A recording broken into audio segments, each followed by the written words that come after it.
Beautiful morning, guys. How are you doing today? Hopefully fresh and well and beautiful on a fine and fantastic day again today. It is Saturday. It's Crazy Saturday. Unfortunately, Mullet isn't around for Crazy Saturday today because he's doing some overtime at work, which means... Which is not crazy at all. That's not very crazy. But me and Holly are going to do our own Crazy Saturday, and we've just drove ourselves to a place called Montacute House. So let's go and investigate what this place is all about.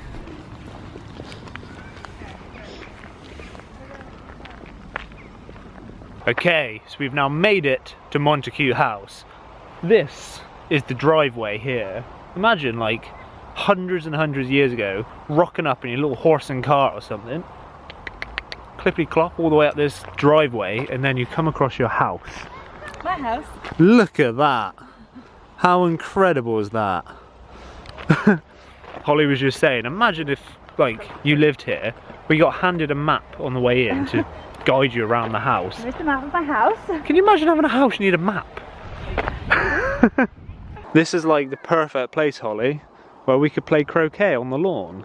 I'd love to actually play croquet one day. Croquet is amazing. I love playing croquet. Cucumber sandwiches. What else do you want? A cup of tea? Maybe a scone, a warm scone. Jam, cream. Oh. Taking you back in history to the Elizabethan period when Montacute House was built. The tour will last about 45 minutes. I'm normally pretty good at keeping it on time, but as I said, if you do get bored or get really cold or just want to go and have a cream tea or something like that, I won't be too offended if you leave halfway through.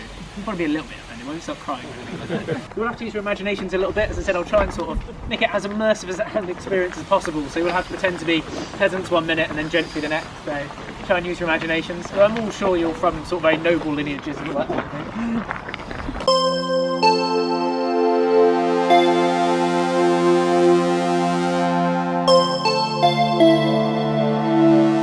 Can you see these two posts here?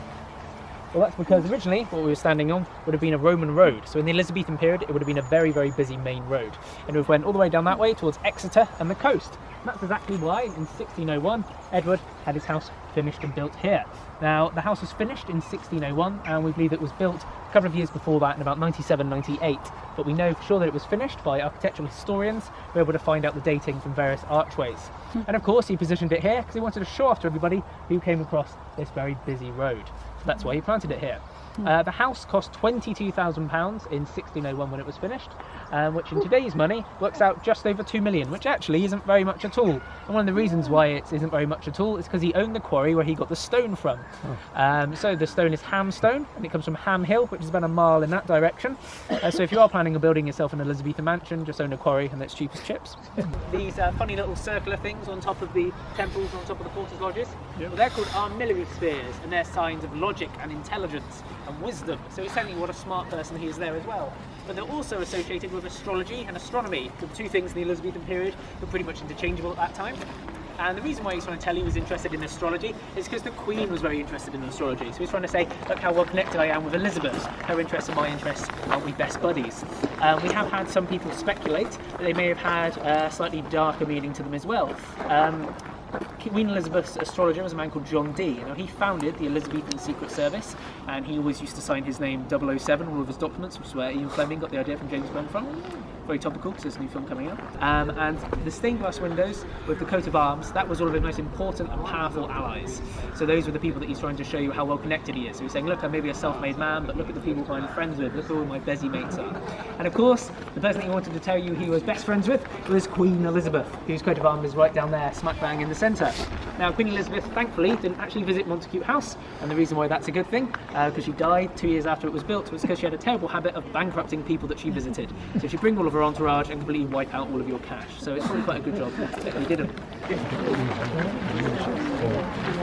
The reason why it's this funny shape is because in 1947 we had a particularly heavy winter, and here in England there was an awful lot of snow everywhere, and where the snow had fallen on the Uge, what happened was it began to sit on it and warp it and distort it, and then when the ice melted and was moved away, it was left this funny shape. And of course someone came along and said, right, we're going to have to straighten that out, and thankfully someone stopped him and said, no, don't do that, we really like it, adds a bit of character to the house. So it was kept here, and has been christened the Wibbly Wobbly Hedge by our gardeners.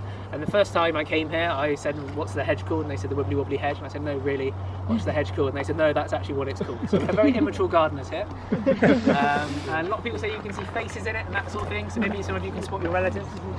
Thank you very much for staying with me. Thank you. Thank you.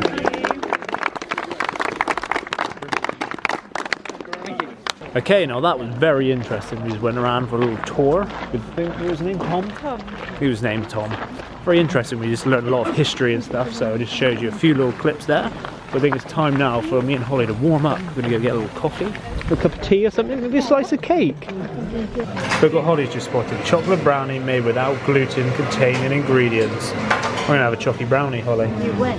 So on that little walk around there, we found out a little fact, and it's a fact which I had no idea about, but I think it goes back to the old saying that English have bad teeth.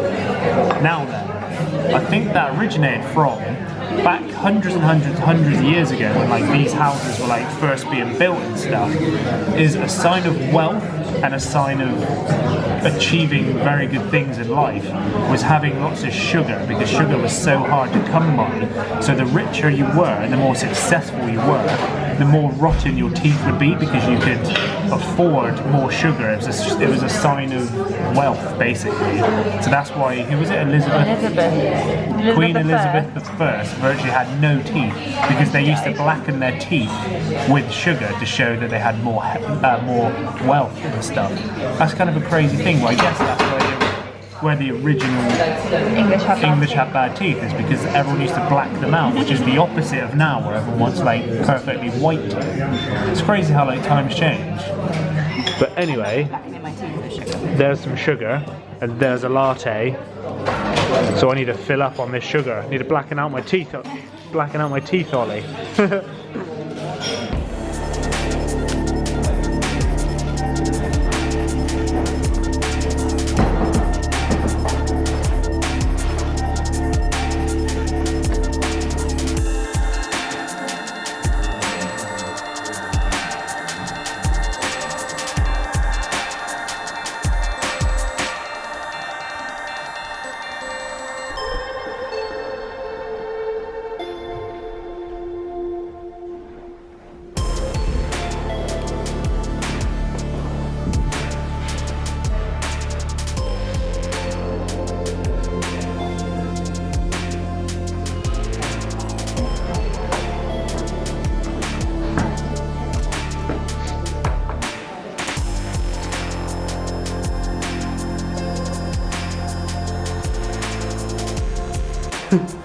Wow, that was rather incredible, Holly. That was incredible. Look at that big old door we had to walk through. That was rather splendid. Looking through all those rooms and stuff. It's crazy. Just what life would have been like back then.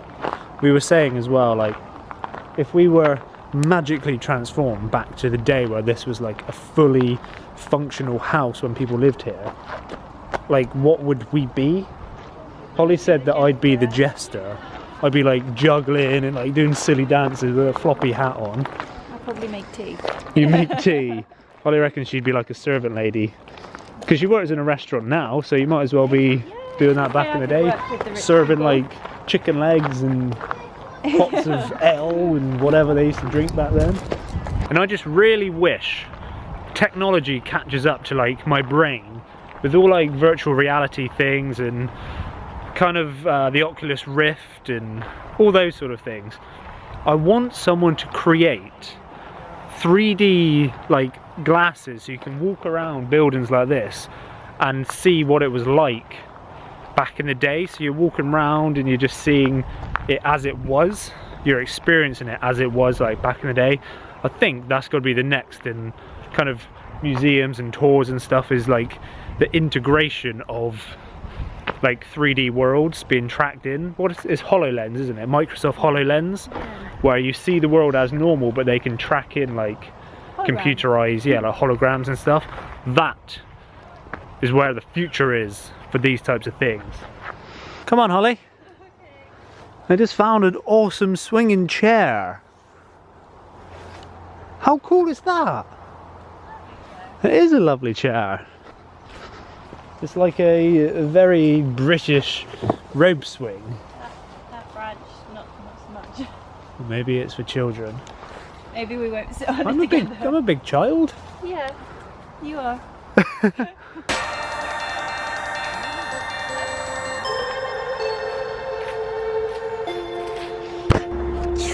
Alright, look at that. We've now flashed forward into the evening by a few hours. I've been home, I've had a shower, scrubbed up a little because now me and Holly, we're going to go for a little meal with my mother. Oh, good, Jen. We're going to a Thai restaurant today. Woo! Holly loves the Thai. I love Thai food. Alright, Thai elephant, here we go. Hello, Mumsy. Hello, darling. Alright, darling. Hello. Well, that was like going to be an awkward little hug then. Oh, we can have one. Yes, Oh, let's look. have one. Right, let's go. I'm hungry. Okay, so this is bringing back some memories when me and Holly went to Thailand. I've got a nice chicken massaman. Holly's got a nice vegetarian meal right there. I've gone for a singer, and Holly went for a chang. Now, a little fact for you: when you're in Thailand, if you drink chang beer, they're not actually, they don't know how much alcohol is in a chang beer, so they call it a chang roulette. So you don't know, you might get a really strong beer or you might get a really weak one. Wow. She might be really hammered after this one, Holly. In England we have to, so this is 5%. Bye!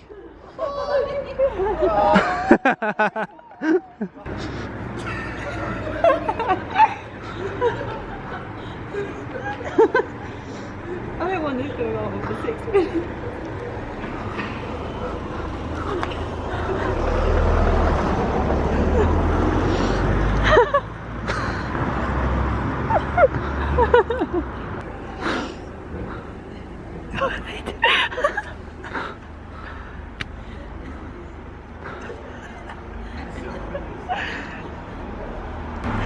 That taxi driver looked at me. No, seriously, see you later, yeah? See you later. Bye. Have a good one. Have a nice night. Love you lots. Goodbye. See you later. Night. Bye.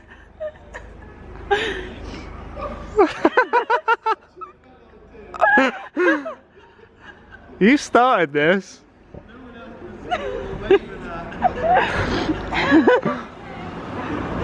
Bye.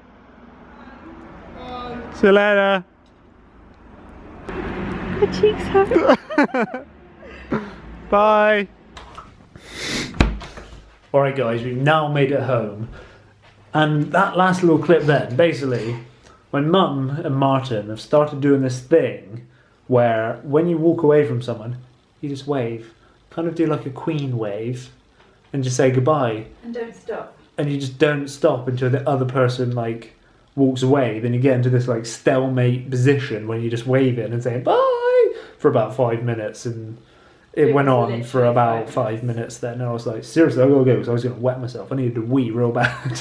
And then my mum just rang me again because they carried on walking down the road and said goodbye to their other friends who was out with us.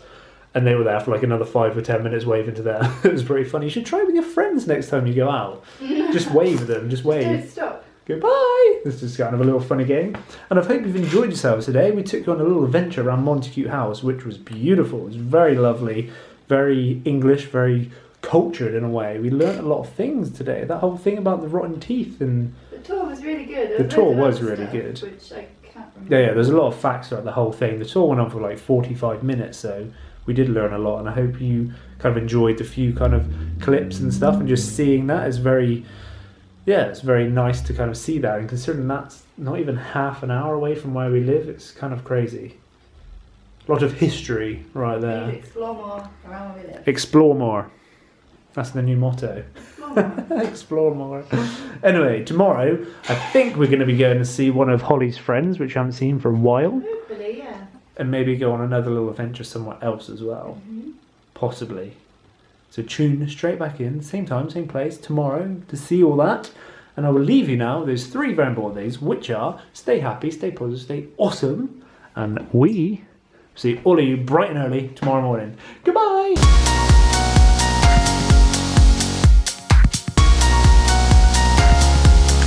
Okay, things are looking like they're moving now. Kinny. Mine has been hollowed out.